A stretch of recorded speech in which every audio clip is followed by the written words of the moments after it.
You've been reading a lot about this terrible topic when you talk about financial after this, but we have a big country and we've been doing very well. The tariffs are starting to come in at record levels. Tremendous amounts of money are coming in the country. We never did that before. We're not used to it. We only have tariffs going out.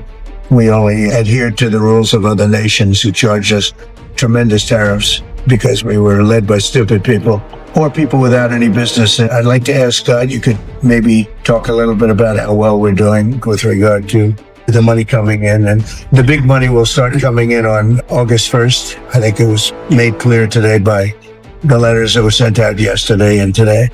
Go ahead, Tristan. Yes, sir. We will take it in about $100 billion in tariff income thus far this year. And with the tariffs, the major tariffs not having started till the second quarter. So we could expect that could be well over $300 billion by the end of the year. We don't agree with CBO's scoring, but for those who do, the CBO scored income over the next 10 years at $2.8 trillion, which we think is probably low. And served under your leadership. Because they gave us no credit during this last the great, big, beautiful bill. I always use the word great. I add that to it because it really is what it is. It's never been anything like it, actually. And I want to thank all the Republicans that creative license voted for it. I want to scold the Democrats because they're voting for tax cuts. They're voting for no tax on tips, no tax on Social Security, overtime, and many other things far more important than that. Great health care. And frankly, every Democrat should lose their election because it was purely political vote. They were told not to vote for it. So think of it. We got 218-2. And then with the Senate, we had 50-3. Democrats didn't vote at all. Not one positive vote with all of the good things in there. Economic development money, tremendous border money.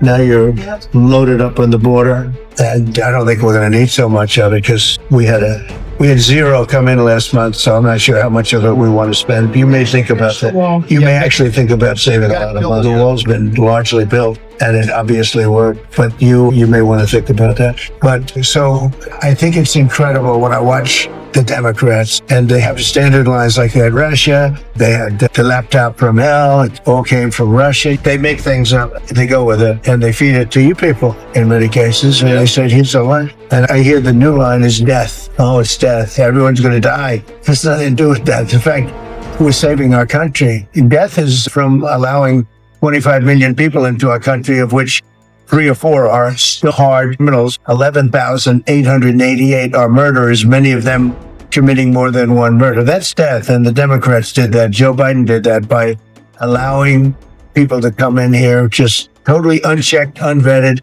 open borders. The whole world was dumped into our country from prisons, from gangs, from mental institutions. We have many people walking the streets, walking in areas that we don't know anything about, that came out of insane asylums. They released the insane asylum population into our country. And it's amazing the job that you and Tom Homan are doing, by the way. Fox just air out on my end? All right. Pete, you want to tell them about our great military and how well we did with respect to the bombers and the B-2? We had the pilots here 2 days ago, and they were incredible people. Go ahead. Yes, sir. Truly a historic mission, and demonstrated the skill and courage of the United States military. From those B-2 pilots and families that we had a chance to meet, sir, to the fighter pilots, to the refuelers, to the maintainers, to the air defenders who defended the base. What was demonstrated on the world stage was American military might and capability. And it wasn't just Fordo and Esfahan and Natanz that took notice in Iran. It was the rest of the world, that we have a decisive commander-in-chief willing to use these capabilities, which are the best in the world. As the president pointed out, no one else could have done what America did there on that night. And everyone took notice of that. With the one big beautiful bill, sir, we've got $150 billion additional to invest in Golden Dome and all the other weapons systems, the stockpiles and shipbuilding, the priorities of yours. Another month, another historic recruiting. It's not just the Army and the Marine Corps anymore. It's the Navy, the Air Force, and the Space Force, all historically ahead of where they've ever been. So historic spirit inside the military. We had a chance to be at NATO, Marco and I, and see how the world's response to us saying it's time for you to shoulder the burden and take the lead for your continent. That only happens with President Trump leading. And we're proud to be a part of what's going on at the border, sir. with now a fourth national defense area where we're helping get to that number 0 and securing the border. But that mission, Operation Midnight Hammer, re-established deterrence. It reversed what happened in Afghanistan. You saw the debacle of what Biden allowed to happen in Afghanistan and what that did to our image. President Trump said, with Operation Midnight Hammer, we're reestablishing American leadership and deterrence, and we're proud to be a part of it. And our enemies were watching. They watched every minute of it. They watched. There was very few people that weren't watching, actually, but they watched every minute. It was a perfect military performance, the likes of which we haven't seen in a long time. If you compare that to the same country, the hostages from years ago, Jimmy Carter, it was unfortunate for Jimmy Carter. He was a nice man, but with the helicopters going down, the sandstorms, the prisoners, they get captured, then the election and prisoners and Reagan and all the problems. It was nothing but problems. And that was a failure. And ours was not only the pilots, those machines flew for 37 straight hours. They didn't stop. They went skedaddle. You know the word skedaddle? It means skedaddle. They dropped the bombs and somebody said skedaddle. Let's get the hell out of here.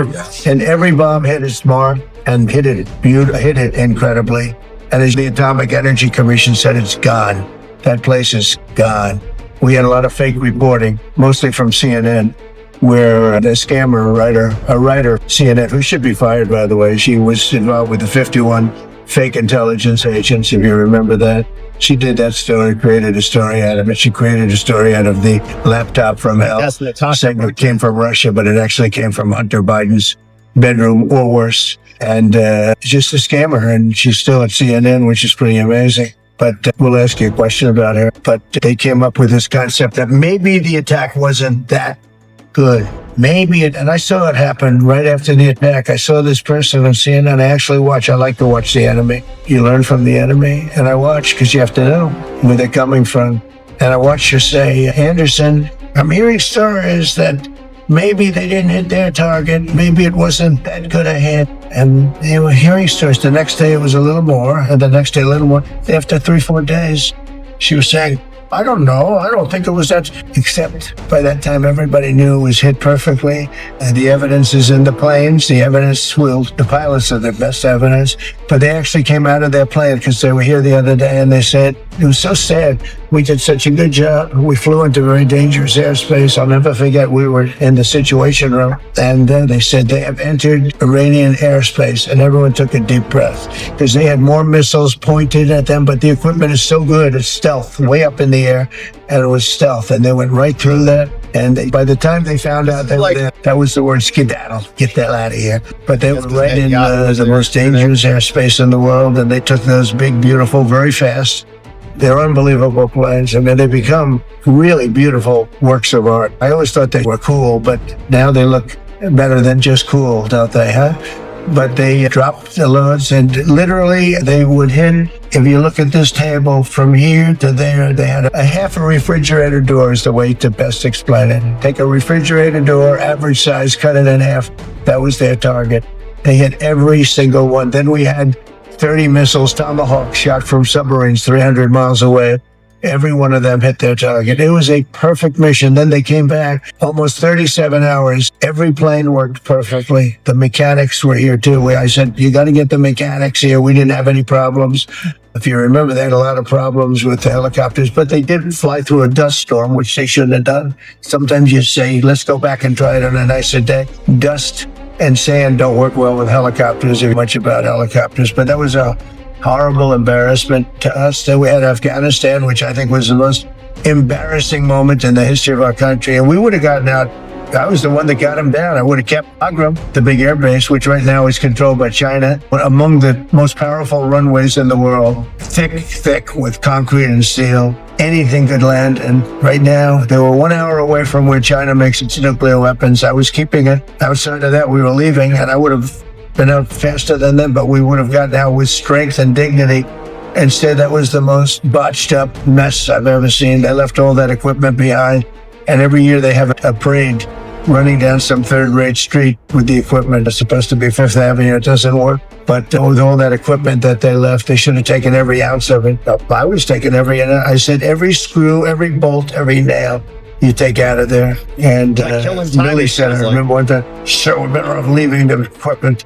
Why? It's cheaper. I said, cheaper? You mean it's cheaper to leave a $150 million airplane rather than flying it into Pakistan or India or someplace, or just flying it straight home is cheap? Yes, sir. That's when I knew he was an idiot. It didn't take long to figure that one out. But they left all that equipment, but they left their dignity behind. It was the most embarrassing moment, in my opinion, in the history of our country. Not that we got out, we should have not been there, but that we got out the way we got out, with great embarrassment and death. You had 13 young people. I've gotten to know their families very well, but you had hundreds of people killed that nobody talks about. You had the other side, many people were killed. Many people are walking around with no legs, no arms from that whole thing. They left from the wrong airport. They should have left from Bagram, because Bagram was a big base with hundreds of miles of fencing and territory around it. Nobody would be able to get near it. And they left. We've done a great job, and I think people are really starting to see it. They're starting to appreciate it. Pete's done fantastically. That mission was a work of art. And I have spoken to some of our perceived, I don't know if they're enemies, but they're perceived as being potential enemies. And they essentially said the same thing. Very impressive. There wasn't a thing that we didn't lose an engine. We didn't lose it. It just, they landed and they were cheered. But the sad thing was they were cheered. And one of the pilots said, we were a little concerned because when we got out, we were told that on television, they were reporting that we may have missed our targets. Sir, we hit every target. That's what I do for a living. We hit every target. In fact, when the bombs hit, a yellow haze came over the horizon that I've never seen before. It just lit up the whole horizon, brighter than the sun. It was like looking into the sun. He goes, we hit our target, because it was exploding. But they were a little downbeat because they listened to that fake CNN reporting and the fake New York Times. They worked together to try and say that it wasn't perfect. They couldn't say. All right, so we're trying to figure out if he's going to talk about anything new.